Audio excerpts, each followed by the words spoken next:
The sun had just started peeking over the rolling hills of rural Texas, casting golden streaks across the fields that stretched out for miles. Birds chirped, cattle lowed in the distance, and the soft breeze carried the scent of fresh hay. For most folks, mornings like this meant another day of peace and hard work. But for Marcus Johnson, it was different. Marcus had worked his entire life for this. Born and raised in a crowded neighborhood of Houston, he grew up watching his grandfather dream of owning land, a real ranch, not just a patch of grass behind an apartment complex. His grandfather used to tell him, "Land, boy, that's freedom. They can take a lot from you, but they can't take land if you hold it tight." And Marcus held on. After years of saving, working double shifts, and refusing to spend on things that didn't matter, he had finally purchased a modest ranch just outside of town. 40 acres of green fields, a red barn, a farmhouse that needed work, and enough space for horses, cattle, and the life he had always wanted. It wasn't just land. It was his dream come true. But as peaceful as the ranch seemed, trouble was already creeping up from the shadows. The Homeowners Association, or rather, the collection of wealthy property owners, who had formed an HOA down the road, didn't take kindly to Marcus. At first, it was little things. Complaints about the way he parked his truck, even though he was on his own property. Notes about the color of his barn, even though the barn had stood long before the HOA ever existed. And whispers, always whispers, about him not fitting in. Marcus had seen it before. He wasn't blind. He knew the reason wasn't his barn color or his cattle. It was him. A successful black man, who bought land in a place they thought was theirs. And the whispers turned into action. One Monday morning, Marcus drove back from town after picking up supplies. As he turned down the dirt road that led to his ranch, his truck slowed. His heart sank. His hands tightened on the steering wheel. The road was blocked. Not by an accident. Not by construction. But by a brand new fence, a tall, reinforced, metal barrier that stretched across the only road leading to his ranch. At the center stood a gate with a heavy lock. Marcus parked his truck, got out, and walked up slowly, disbelief in his eyes. He touched the cool metal of the fence, looking up and down the length of it. It wasn't just across the road. It stretched outward, connecting with other fences, circling. The HOA had fenced in his entire property. His ranch was now trapped inside their walls. And worst of all, he didn't have the key. A few men stood nearby in clean polo shirts and sunglasses, clearly waiting for him to arrive. One of them, a tall man with silver hair and a smug smile, stepped forward. "Morning," he said casually, as if this was nothing more than a friendly chat. Marcus stared at him. "What the hell is this?" The man smirked. "Oh, just some community improvements. You see, the HOA voted to install a security perimeter around our neighborhood. Helps keep out undesirables." He paused, letting the word hang heavy in the air. Marcus's jaw tightened. "This is my land. You can't block my road." The man folded his arms. "Your road. Son, that road passes through HOA-managed property. We've decided to regulate access for the good of the community. But don't worry, we'll let you through. As long as you follow the rules." Marcus narrowed his eyes. "Rules? What rules?" The man grinned wider. "Oh, the usual. Monthly fees, property inspections, no loud animals, no structures without approval. You know, civilized standards. It'll make this place better." Marcus looked back at his ranch, now sitting like a prisoner behind the fence. His grandfather's voice echoed in his head. "Land is freedom, but you gotta be ready to fight for it." His stomach churned, but his resolve hardened. This wasn't just about a fence. This was about control. About trying to push him out of something he had earned with his own 2 hands. He turned back to the man and spoke slowly, his voice steady but sharp. "You just made the biggest mistake of your life." The man's smirk faltered for a moment, but he quickly chuckled and patted the metal fence. "We'll see about that." Marcus walked back to his truck, every step heavy, every thought burning hotter. The HOA thought they had trapped him.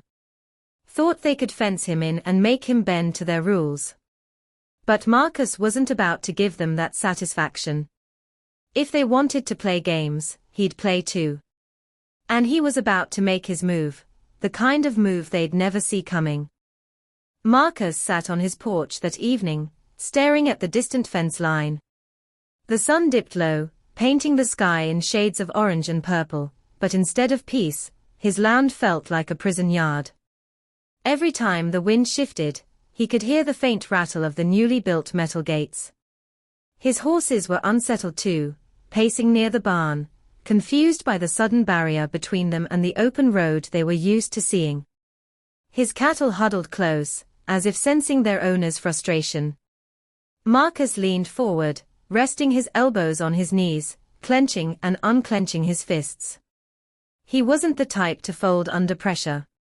All his life, people had tried to box him in, tell him where he didn't belong. And every single time, he had fought his way through. But this was different.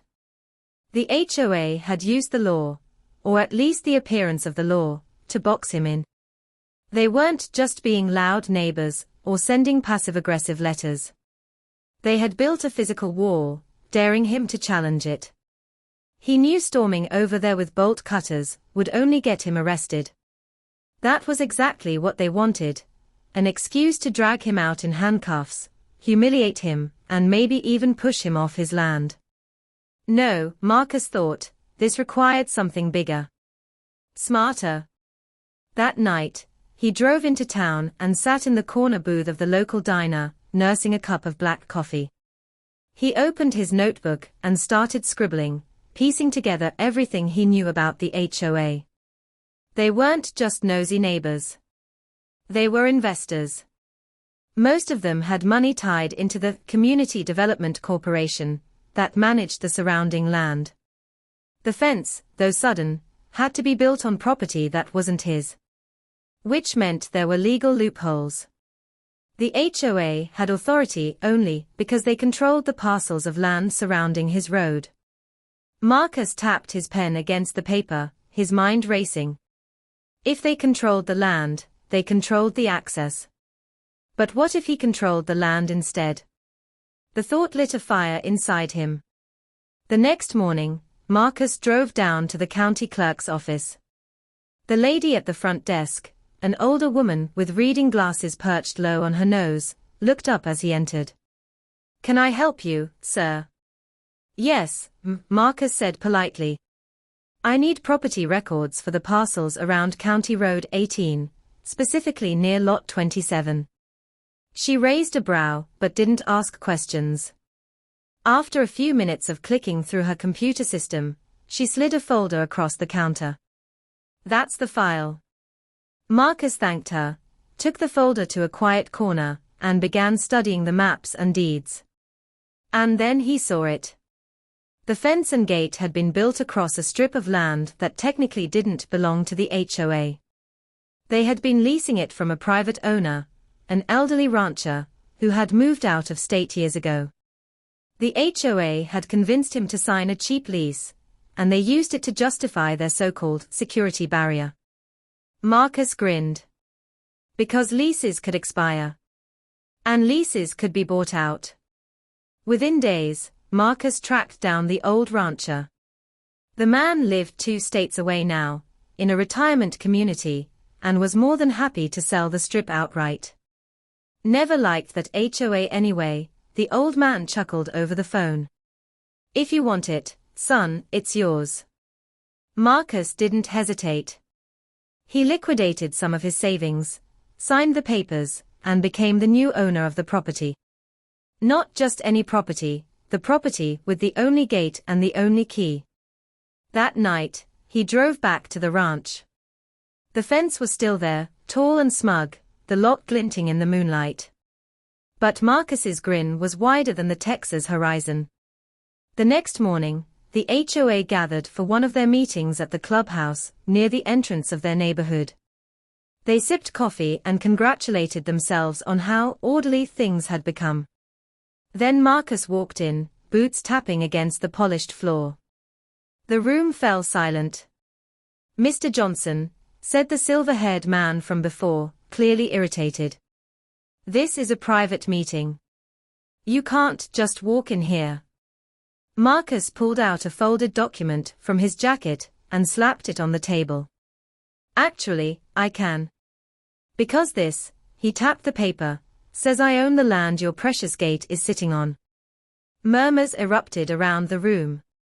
The silver-haired man snatched the document and skimmed it, his smug smile vanishing.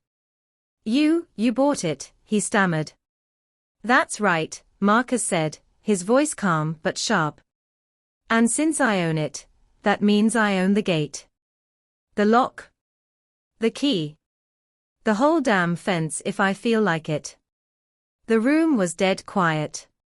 The HOA board members stared at him, pale and speechless. Marcus leaned forward, his voice low, but carrying enough weight to make them all squirm. "You thought you boxed me in. But now I decide who comes and goes. I've got the only key, and I'm not sharing." He pocketed the document, tipped his hat, and walked out without another word. Behind him, the room exploded in panic. Marcus smiled as he stepped outside, the morning sun warming his face. For the first time in days, he felt the sweet taste of freedom again. The HOA thought they had trapped him. But now, the tables had turned. And this was only the beginning. For a brief moment, Marcus thought the HOA might back down. After all, he had just snatched the rug out from under them, turning their little power play into his victory. But he should have known better. The following week, he noticed strange things happening around the ranch. First, the trash pickup mysteriously stopped. Marcus dragged his bins out like always, but the truck just drove past. Then the county inspector showed up, claiming they had received multiple complaints about his barn being a safety hazard. Days later, the water pressure in his line mysteriously dropped after the HOA convinced the local utility company to inspect connections along his road. It was harassment, plain and simple. Marcus knew exactly who was behind it. The HOA wasn't about to let a black man outsmart them without retaliation. They wanted to make life so miserable for him that he would cave, hand over the key, or even sell his land altogether. But Marcus wasn't built to fold. If anything, their attacks only fueled his determination. One evening, while he was repairing a fence post by his cattle pasture, his neighbor, an old rancher named Hank, rode up on horseback. Hank had lived in the county for decades, and he had no love for the HOA either. "Marcus," Hank said, tipping his hat, "words going round those fools are scheming against you. You watch yourself." Marcus nodded, tightening the last bolt on the post. "Let 'em scheme. I'm not going anywhere." Hank chuckled. "That's what I like to hear. Just know, you ain't alone in this. A lot of us round here are sick of their nonsense. We got your back." That gave Marcus an idea. Instead of fighting the HOA alone, he started talking to his neighbors. Some were farmers, some were small business owners, but nearly all had stories of being bullied or fined by the HOA for ridiculous reasons. Together, they started comparing notes, and soon enough, Marcus had a small army of allies ready to push back. The first real showdown came on a Saturday morning. Marcus was riding his truck toward town when he saw the HOA gathered at the gate. Trucks and SUVs lined the road, their owners standing in a cluster, clearly agitated. At the center, the silver-haired man, who Marcus now knew as Richard Cole, the HOA president, was barking orders. As Marcus pulled up, Richard held out a hand. "Stop right there. We're moving this gate today." Marcus killed the engine and stepped out slowly, his boots crunching the gravel. He didn't say a word at first, just walked up to the gate and leaned against the metal like it belonged to him. "Funny thing about that," Marcus said finally. He reached into his pocket and pulled out the key, dangling it between two fingers. The morning sun glinted off the brass like it was a trophy. "You can't move it without me." Richard's face flushed red. "You don't understand, this is HOA property." "No," Marcus interrupted, his voice sharp as a whip. "This land belongs to me. I've got the deed, I've got the papers, and I've got the key. Which means this gate stays exactly where I say it stays." The crowd of HOA members shifted uneasily. Some glanced at Richard, others at Marcus. A few of them were already whispering, wondering if maybe Marcus was right. Richard sneered, trying to recover. "You think one piece of paper makes you king? We'll take you to court, Johnson. We'll bleed you dry with legal fees." Marcus leaned in close, his eyes burning with fire. "Do it. Take me to court. And when the judge sees your fence blocking access to my ranch, we'll see who bleeds dry." That shut Richard up. Marcus slid the key back into his pocket and stepped aside, opening the gate just wide enough to drive through. Then he stopped, turned back to the crowd, and delivered the line that would echo through the county for weeks. "You're wanted control. Now I've got it. You can beg me for this key every day if you want, but the answer's gonna be the same." He climbed back into his truck, drove through, and locked the gate behind him with a satisfying clank. The HOA members were left fuming on the other side, their angry shouts fading as Marcus drove back toward his ranch. But deep down, Marcus knew this wasn't over. People like Richard didn't quit when they were embarrassed. They doubled down. They schemed harder. And Marcus could already feel the storm brewing on the horizon. The HOA wanted a war. And if it was war they wanted, Marcus was ready to give them one. The weeks that followed the standoff at the gate were tense. Marcus could feel eyes on him everywhere he went, whether he was driving into town for supplies, working on his fences, or sitting on his porch with a cold drink. The HOA wasn't done. That much was clear. And Richard Cole, their president, was at the center of it all. At first, they tried the legal route. Marcus received a letter from the HOA's attorney, claiming he had illegally obstructed community access. Marcus laughed as he read it. He drove straight to the county courthouse, filed the deed he'd purchased, and returned the letter with a copy of his ownership papers stapled to it. Within a week, the case was thrown out. Then came the intimidation tactics. Trucks parked at the edge of his property, men sitting inside them for hours like vultures waiting for a carcass. At night, Marcus would sometimes hear the sound of engines revving near the fence line, headlights sweeping across the fields. But Marcus wasn't a man who spooked easily. Instead of cowering, he doubled down. He installed cameras along the property, reinforced his barn doors, and even strung up signs along the fence that read, "Private property trespassers will be prosecuted." Word spread fast around town. Folks admired Marcus for standing his ground. And slowly, people who had been bullied by the HOA started speaking out too. Farmers, ranchers, even shop owners, each with their own story of fines, harassment, and intimidation. The HOA's grip was slipping. And then came the moment that broke them. One Saturday morning, the HOA gathered at the gate again, this time with a contractor in tow.